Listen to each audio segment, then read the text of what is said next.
नमस्कार. आजच्या एका नवीन ब्लॉगमध्ये तुमच्या सगळ्यांचं खूप खूप स्वागत. सर्वात आधी नवीन वर्षाच्या तुम्हाला सगळ्यांना माझ्याकडनं खूप साऱ्या शुभेच्छा.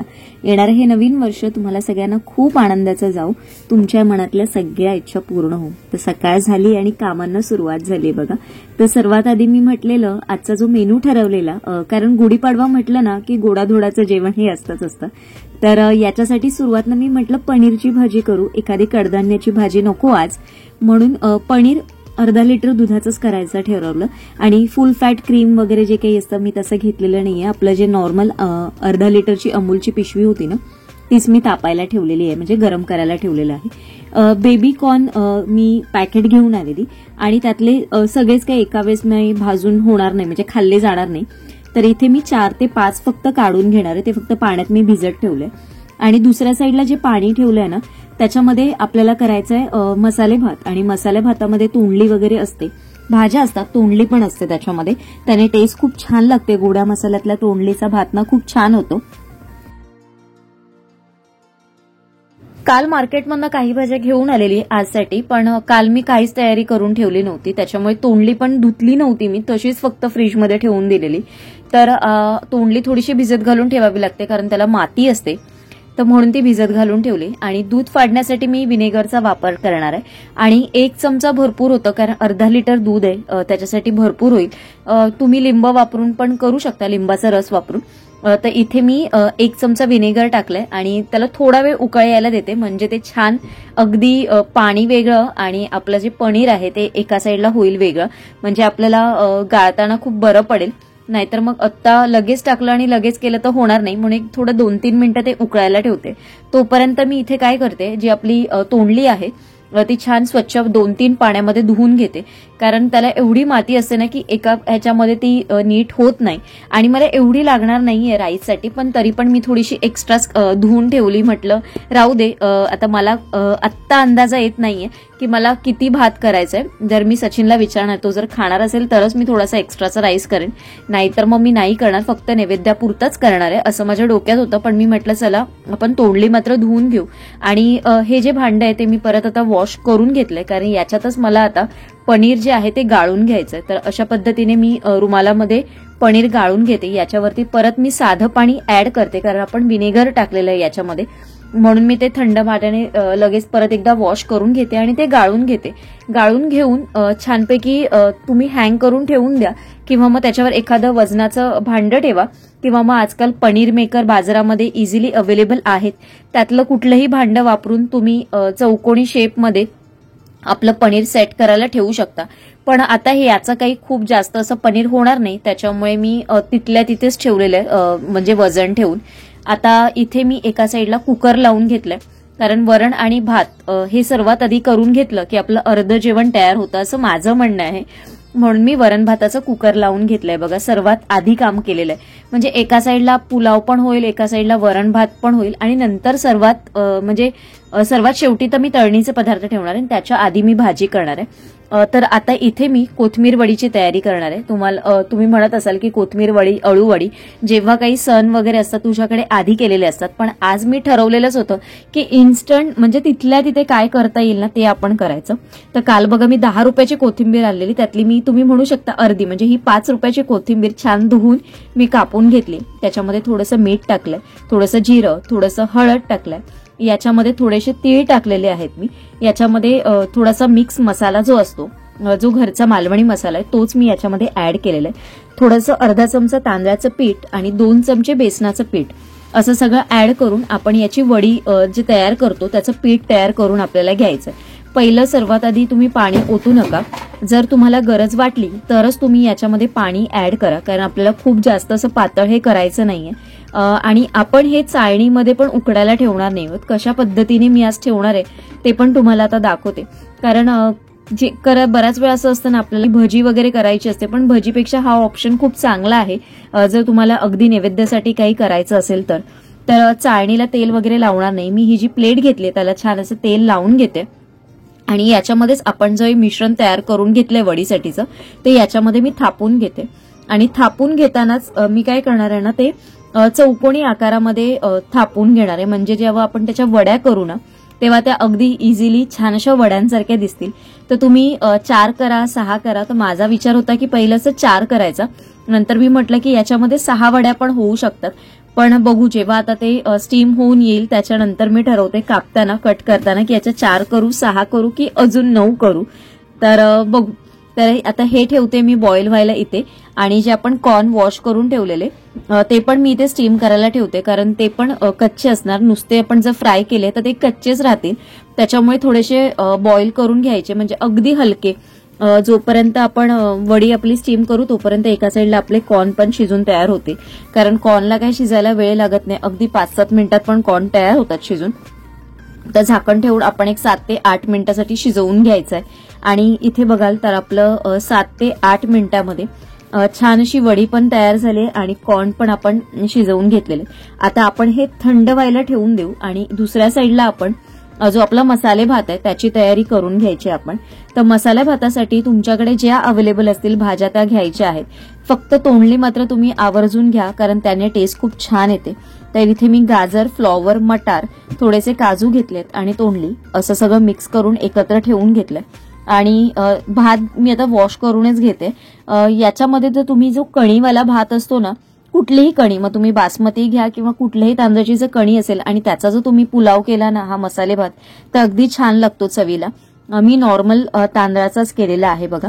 तर इथे फोडणीला मी तमालपत्र वगैरे काहीच ऍड केलेलं नाहीये. मी इथे राई घेतलेली आहे, त्याच्यामध्ये थोडंसं जिरं टाकलेलं आहे, थोडंसं हिंग टाकलंय मी, त्याचबरोबर भरपूर असा कढीपत्ता टाकलेला आहे. तुम्हाला तमालपत्र किंवा थोडासा खडा मसाला ऍड करायचा असेल तर तुम्ही करू शकता, पण मला खूप असा गरम मसाल्याचा त्याच्यामध्ये फ्लेवर नको हवा होता म्हणून मी त्याच्यामध्ये नाही केलंय. आणि इथे मसाल्यामध्ये हा गोडा मसाला आहे, त्याचबरोबर थोडीशी लाल मिरची पावडर आहे कलरसाठी आणि थोडीशी हळद आहे. एवढेच मसाले आपण याच्यामध्ये ऍड करणार आहोत. थोडंसं मीठ टाकलंय. आता याच्यामध्ये मी अर्धा टमॅटो टाकलेला आहे. टमॅटो तुम्ही तुमच्या आवडीनुसार कमी जास्त प्रमाणात करू शकता. मी अर्धा घेतलेला आहे. आणि यामध्ये आता आपण ज्या भाज्या घेतलेल्या त्या मिक्स करून घ्यायच्या. भाज्यांना तुम्हाला वाफ काढायची असेल तर एक वाफ पटकन अशी काढून घ्या, पण गरज नसते, आपण नंतर वेगळं शिजवणारच असतो. पण थोडीशी वाफ काढली तर मसाला आणि तेल अगदी भाज्यांना खूप छान असं लागलं जातं. आता याच्यामध्ये जो आपण धुवून घेतलेला तांदूळ होता तो टाकलाय. मी 1 वाटी तांदूळ घेतलाय, पण पाणी मात्र मी याला 2.25 पेले ऍड करणार आहे, कारण जेव्हा आपण नॉर्मल पुलाव करतो त्याच्यामध्ये अगदी थोड्या मोजक्याच भाज्या असतात, पण याच्यामध्ये भाज्यांचं प्रमाण थोडं जास्त आहे, कारण तोंडली वगैरे पण आहे. त्याच्यामुळे मी 2.25 पेले पाणी मी याच्यामध्ये ऍड करणार आहे. एका पेलेला 2.25 पेले पाणी. आणि त्या मेजरमेंटमध्ये भात अगदी छान मोकळा पण होतो आणि गिजगिजीत पण होत नाही. नाहीतर मग बऱ्याच वेळा पाणी जास्त प्रमाण होईल असं वाटत असतं, पण अशा वेळेस तुम्ही 2.25 पेले टाका. 2 पेले टाकलं तर भात थोडा कचकचीतच राहतो असं मला वाटतं, आणि हा मला बऱ्याच वेळाचा अनुभव आलेला आहे. तर इथे कुकर पण थंड झालं आणि डाळ आपली तयार झालेली आहे. तर डाळीला मी फोडणी देणार आहे. ऍक्च्युली मी विचार केलेला पहिला वरणाला फोडणी नाही द्यायचं, असंच आपण वरण करायचं, पण नंतर मी विचार केला की नाही, नको, आपण थोडीशी फोडणी देऊया. तर ही डाळ मी दुसऱ्या एका भांड्यामध्ये काढून घेते. आणि हा माझा इकडचा जो गॅस होता तो छोटा आहे, तर मी ते मोठ्या गॅसवर आपला जो पुलाव आहे तो ट्रान्सफर करून घेते आणि छोट्या गॅसवर मी आता डाळ फोडणीला टाकते बघा. आणि जो भांड होतं छोटं त्याच्यातच मी घालते. इथे थोडंसं तेल घेतलंय, त्याच्यामध्ये मी थोडीशी राई, थोडंसं जिरं टाकणार आहे, त्याचबरोबर थोडंसं हिंग आणि थोडासा कढीपत्ता आणि कोथिंबीर पण मी तेलातच फोडणीला देणार आहे, त्याने चव खूप छान येते. याच्यामध्ये लसणाची फोडणी असली असती तर चांगलं अजून टेस्ट आली असते, पण आजचं जेवण सगळं नैवेद्याचं हे याच्यामध्ये कांदा लसूण मी कुठेही ऍड केलेला नाहीये. कांदा लसूण नसेल तरी ते अगदी छान साधं सात्विक असं जेवण असणार आहे. चवीला पण अगदी खूप छान असं होणार आहे. आणि मेन म्हणजे याच्यामध्ये मी हे दाखवण्याचा प्रयत्न केलाय की काहीही पूर्वतयारी न करता आपण सकाळी सगळं विचार करून, सगळं ठरवून, सगळं व्यवस्थित नीट करू पण शकतो जेवण. आणि आपल्याला जे जे पदार्थ पाहिजे असतात ना सगळे पदार्थ आपण करू शकतो. म्हणून मी ऍक्च्युली पहिलं ठरवलेलं, जसं मी तुम्हाला मागे सांगितलेलं की मला पुरणपोळी करायची, पण मग मी पुरणपोळी नाही केली. मी म्हटलं चला आपण असं काहीतरी करूया. आणि मला पण थोडंसं काम असल्यामुळे मी म्हटलं, विचार केला की अशा पद्धतीने आपण करूया. माझ्या पण डोक्यात हे सगळं काही आधीपासून अजिबात ठरलेलं नव्हतं. मी सगळं सकाळीच ठरवलं की काय काय करायचं आणि कशा पद्धतीने मला करायचंय, आणि सगळं वेळेत अगदी छान पण झालं. पनीर बघा मी इथे तुम्हाला दाखवते, अगदी छान झालेलं आहे. आणि एका वेळेच्या भाजीसाठी हे अर्धा लिटरचं पनीर मला खूप होतं. आणि जेव्हा आपल्याला पाहिजे असतं फुल फ्राय क्रीम जे येतं मिल्क, त्याचं पण तुम्ही करू शकता. त्याचं थोडंसं जास्त होतं आणि थोडंसं घट्टसर पण अजून जास्त असं होतं. आता मी भाजीमध्ये ना जे आपण फ्रोझन मटार जे असतात, जे स्टोअर करून ठेवलेले, तेच मी वापरणार आहे याच्यामध्ये. मी काही जे आपले कच्चे मटार असतात ते वापरणार नाहीये, कारण आपण याच्यामध्ये ना हे मटार खूप जास्त असे शिजवणार नाही आहोत. आपण हे ऑलरेडी थोडेफार शिजवून घेतले असल्यामुळे फ्रोझन मटार याच्यामध्ये म्हणजे कुठल्याही भाजीमध्ये तुम्ही टाकले की जास्त दिवस त्याला म्हणजे जास्त वेळ त्याला शिजवायची गरज लागत नाही.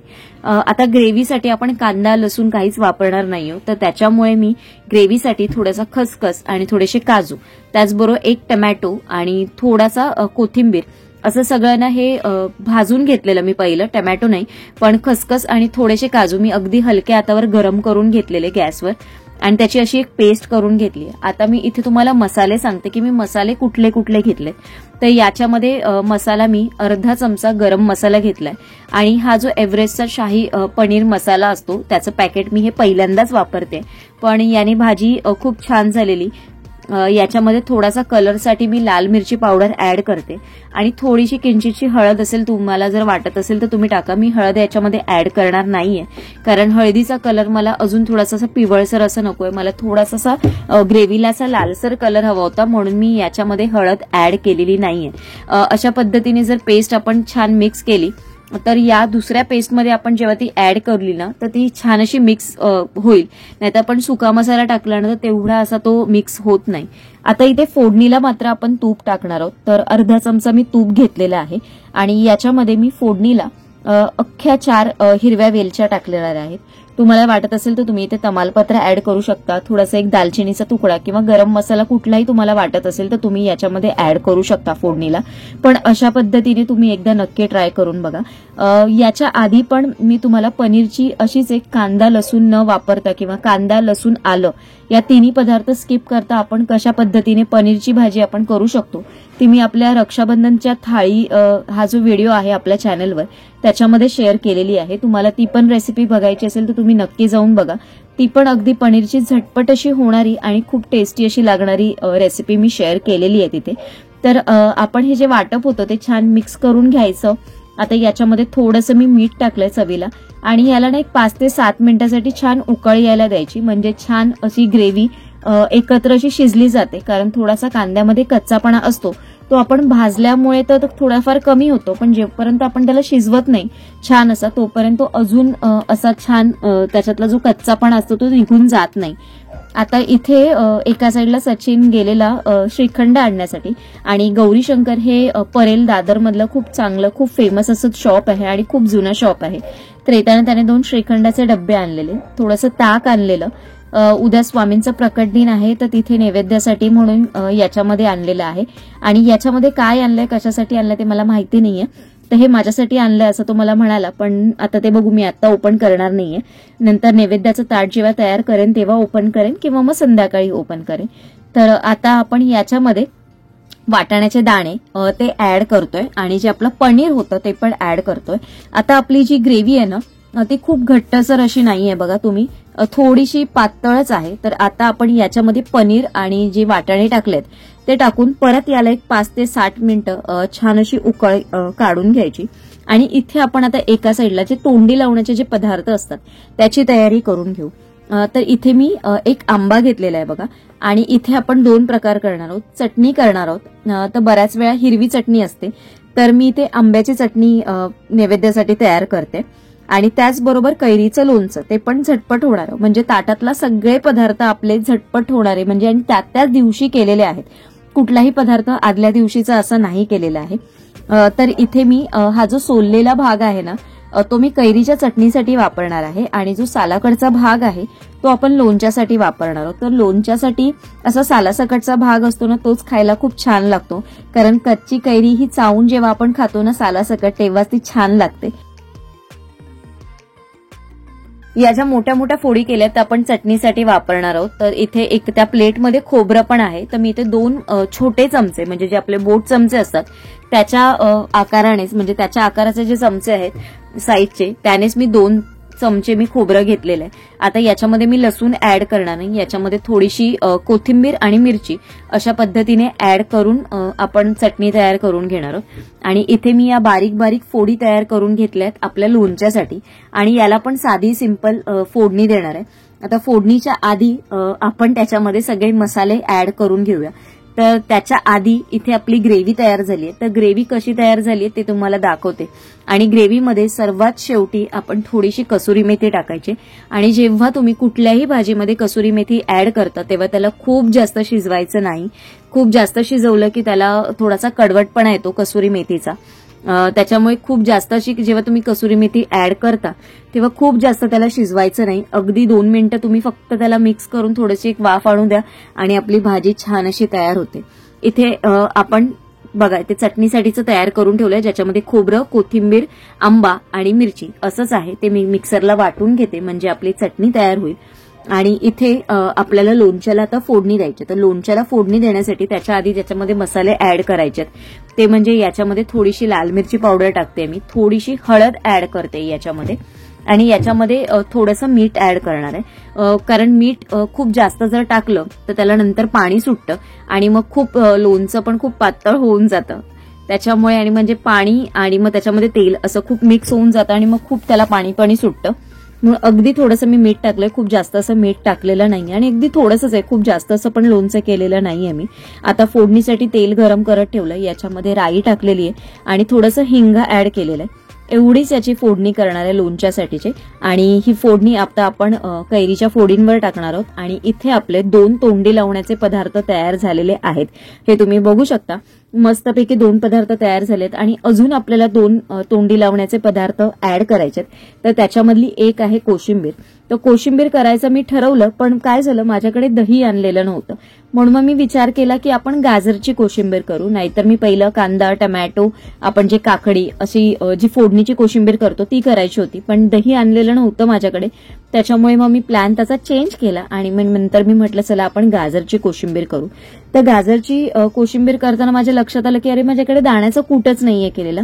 मग अगदी मी थोडेसे एका वेळापुरते जे दाणे होते ते भाजून घेतलेले आहेत आणि ते पण थंड होतील आता 2 मिनिटात. तोपर्यंत मी इथे मिरची कापून घेतली, त्याच्यामध्ये थोडंसं मी लिंबाचा रस पिळून घेतलाय, थोडीशी कोथिंबीर टाकली.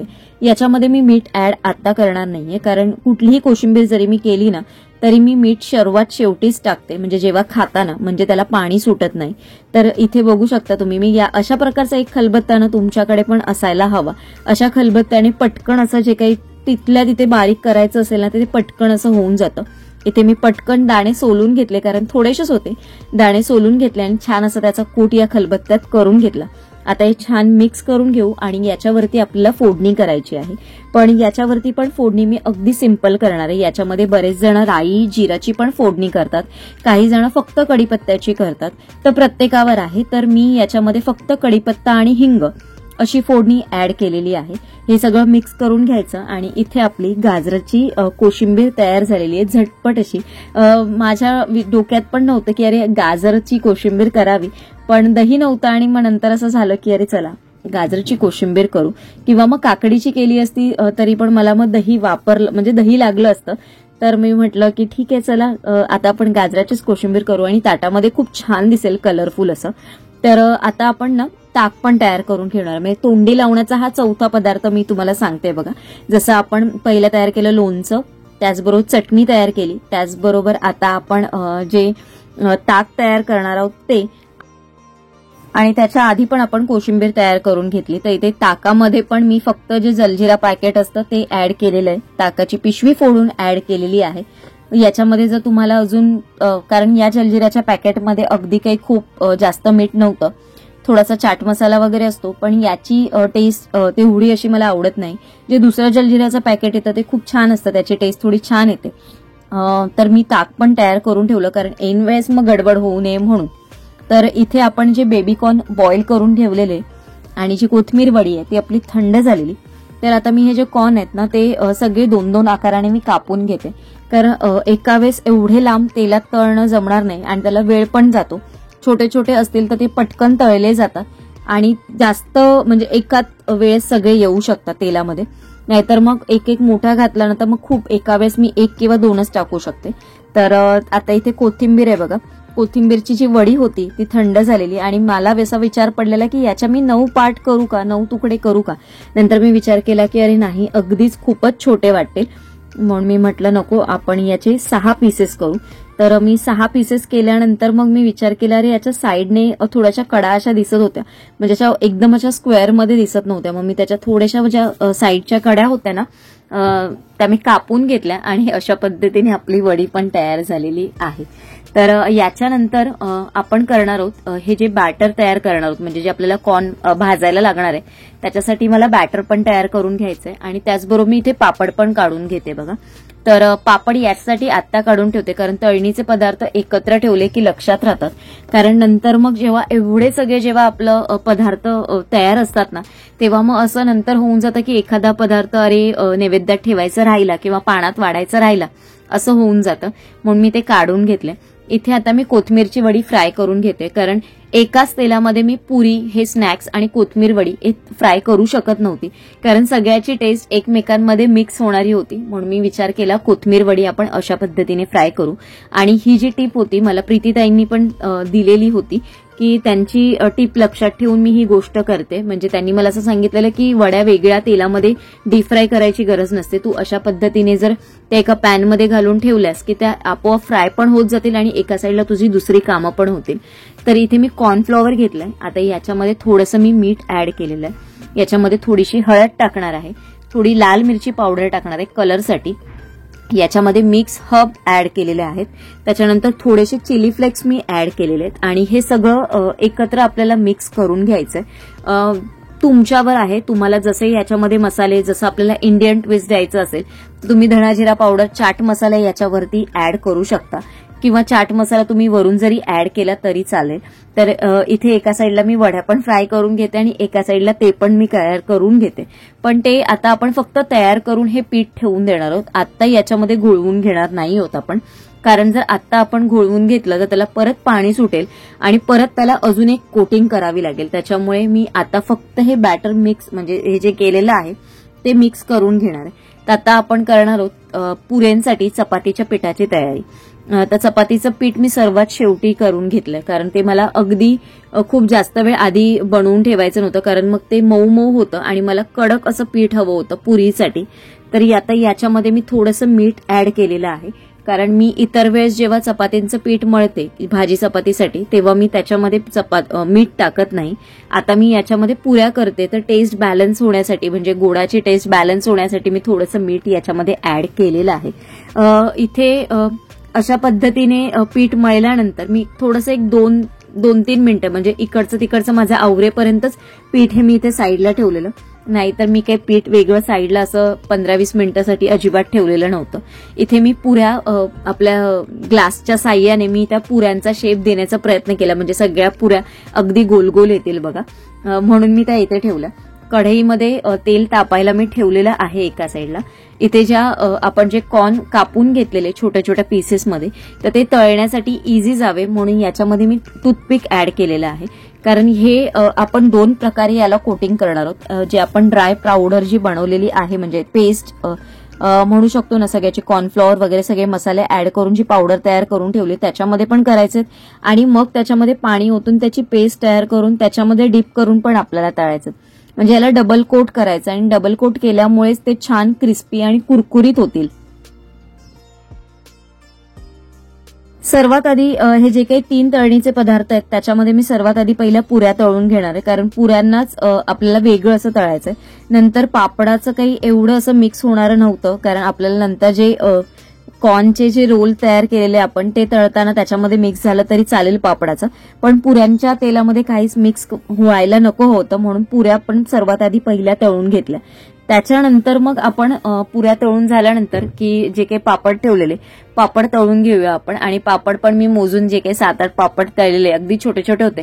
ऍक्च्युली कुरडया पाहिजे होत्या, कुरडया ताटामध्ये मला असं वाटत होतं नंतर की अरे कुरडया पाहिजे होत्या. ऍक्च्युली काल मी बघत होती दादरला शिवाजी पार्कला खूप मोठं मार्केट असतं, म्हणजे जे शेतकऱ्यांकडनं ज्या भाज्या येतात त्यांच्याकडे, पण त्यांच्याकडे काही कुरडया नव्हत्या. वेगवेगळ्या प्रकारचे पापड होते पण कुरडया मला कुठेच दिसल्या नाहीत. नाहीतर मग कुरडया मात्र मी नक्की तिथून घेतल्या असत्या. आणि कुरडयांची टेस्ट खरंच खूप छान लागते. आपल्याच्या जे काही जेवण असतं ना नैवेद्याचं त्याच्यामध्ये, आणि पाण्यात पण खूप छान दिसते कुरडई अशी. तर इथे हे बघ, हे अशा पद्धतीने आपण हे जे स्टिक केलेलं ना त्याच्या घोळवून घ्यायच्या. फक्त आपल्याला घोळवून घ्यायच्यात. खूप जास्त असं त्याला काही दाबून वगैरे त्या लावून घ्यायचं नाही. अगदी हलक्या हाताने जेवढं त्याला पीठ लागलं जाईल ना तेवढंच पीठ घ्यायचं. आणि नंतर या पिठामध्ये ना तुम्हाला पाणी मिक्स करून हे बॅटर तयार करून घ्यायचं. पण जे पिठामध्ये जर तुम्ही पाणी वापराल ना ते तुम्हाला अगदी थंड पाणी ऍड करायचंय. थंड पाणी जर तुम्ही ऍड केलं ना तरच कॉर्नफ्लॉवर छान मिक्स होतं. नाहीतर हे कॉर्नफ्लॉवर मिक्स होता होणार नाही. तर ही एक टीप आहे तुमच्यासाठी. कॉर्नफ्लॉवरची जेव्हा तुम्हाला पेस्ट करायची असेल ना तेव्हा तुम्ही थंड पाण्याचा वापर करा. तुम्ही त्याच्यामध्ये साधं पाणी ऍड करू नका. तर याची ही जी टीप आहे ना मी तुम्हाला एकदा व्यवस्थित कृती करून दाखवेन की थंड पाण्यात मिक्स केलेलं कसं असतं आणि जे आपण साध्या पाण्यात मिक्स करतो त्याच्यामध्ये बॅटर कसं होतं हे नक्की एका व्हिडिओमध्ये तुमच्याबरोबर शेअर करेन. म्हणजे तुम्हाला सगळ्यांना कळेल आणि कशा पद्धतीने कॉर्नफ्लॉवर म्हणजे जी पेस्ट कसते करायची ती कशा पद्धतीने करायची ते देखील मी तुम्हाला नीट डिटेलमध्ये त्या व्हिडिओमध्ये सांगेल. तर इथे आपण हे छान कुरकुरीत असे जे आपले कॉर्नचे जे रोल आहेत म्हणा किंवा तुम्ही स्टार्टर आयटम तुम्ही करू शकता. तुमच्या मिनी जी काही इव्हिनिंग पार्टी असू शकते त्याच्यासाठी करू शकता किंवा संध्याकाळच्या स्नॅक्ससाठी करू शकता किंवा असंच तुम्हाला वेगळं असा काहीतरी स्नॅक्सचा प्रकार जर खायचा असेल ना तर हा खूप छान ऑप्शन आहे. याच्याबरोबर एखादी डीप तुम्ही चीजची जी एखादी डीप असेल ती तुम्ही ट्राय केली आणि याचबरोबर थोडासा चाट मसाला स्प्रिंकल केला ना तर अगदी भारी मस्त कुरकुरीत असे होतात. आजच्या व्हिडिओमधनं मी तुम्हाला ही थाळीची पूर्ण रेसिपी शेअर करण्याचा प्रयत्न केलाय. आशा करते तुम्हाला हे सगळं आवडलं असेल. झटपट माझ्याकडनं हा तयार झालेला आहे. म्हणजे खूप जास्त गोंधळ न घालता किंवा खूप जास्त आदल्या दिवशीपासून विचार न करता पण आपण या सगळ्या गोष्टी इन्स्टंटली करून सगळ्या गोष्टी मॅनेज करू शकतो आणि घरात या सगळ्या गोष्टी अवेलेबल असतात. खूप जास्त काही बाहेरून आणायची गरज नसते. फक्त आता हे बेबीकॉर्न माझ्याकडे होते अवेलेबल आणि मी मार्केटमधनं येताना घेऊन आलेली म्हणून मी ते असे यूज केले. नाहीतर तुम्हाला बाकी गोष्टी तुम्ही त्याच्यामध्ये कुठल्याही गोष्टीचा म्हणजे कॉर्नच्या ऐवजी तुम्ही कुठलाही बटाट्यांचे काप किंवा कुठल्याही पद्धतीची भजी कांद्याची वगैरे पण तुम्ही ऍड करू शकता. तर माझ्याकडे हा एक ऑप्शन होता तर मी म्हटलं चला या निमित्ताने तुमच्याबरोबर ते शेअर करता येईल. आणि इथे तुम्हाला मी दाखवते बघा छान मस्त असं कुरकुरीत झाले आणि सगळं जेवण तयार झालंय. आता मी तुम्हाला थाळी तयार झालेली पण दाखवते की कशा पद्धतीने छान मस्त अशी आपली थाळी तयार झालेली आहे. आणि आजचा व्हिडिओ मी इथेच एंड करते. तुम्हाला आवडला असेल अशी मी आशा करते. थाळीमध्ये बघा मीठ आहे, लिंबू आहे, आपली कैरीची चटणी आहे, लोणचं आहे, गाजरची कोशिंबीर आहे, मटार पनीर आहे, मसाला छास आहे, त्याबरोबर इथे आम्रखंड आहे, पुरी आहे, पापड आहे, कॉर्नचे कटलेट आहे, कोथिंबीर वडी आहे, वरण भात आहे, त्याच्यावर छान अशी तुपाची धार आहे आणि मस्त असा मसाले भात आहे. तर वाट कसली बघताय? तुम्हाला आवडलं असेल तर नक्की सबस्क्राईब करा चॅनलला. छान अशी मला कमेंट करा. तुमचं काही सजेशन्स असेल ते देखील मला सांगा. म्हणजे असे छान छान व्हिडिओ मी तुमच्याबरोबर शेअर करेन. लवकरच भेटू उद्या एका छानशा व्लॉगमध्ये. तोपर्यंत सगळ्यांना श्री स्वामी समर्थ. Bye bye.